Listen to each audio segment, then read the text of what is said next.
mga batang nandito ngayon, maswerte kayo. Kasi meron kayong magulang, lolo't lola, o auntie, o uncle na nag-aaruga sa inyo. Tayo pong mga magulang, hindi po magkakaroon ng magandang kinabukasan ng ating mga anak kung tayo po ay hindi magpupursigit para sa kanila. Kaya obligasyon natin na sila po ay mahalin natin. At hindi lang basta mahalin, obligasyon po natin na sila ay ating arugain. Tayo pong nasa gobyerno, kailangan nating gawin ang ating mga trabaho upang sa ganun, wala ho tayong bata dito sa lalawigan ng Aurora na makikita natin sa kalye na napapabayaan. Kaya kailangan po natin gawin ang ating trabaho.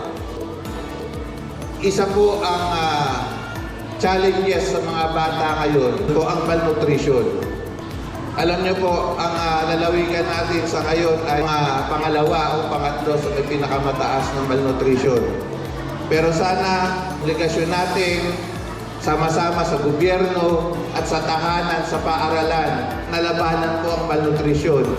Kaya po, sana, pagtulong-tulungan po natin na mapabuti ang ating mga anak. At higit sa lahat, sa mga bata, uulitin ko, mahalin ang magulang, sumunod sa magulang, sumunod sa guro, mag-aral ng mabuti, at ang pinaka-importante sa lahat, tayo ay manampalataya sa ating Panginoon. So magandang umaga po at pagpalain po tayo ng ating Panginoon.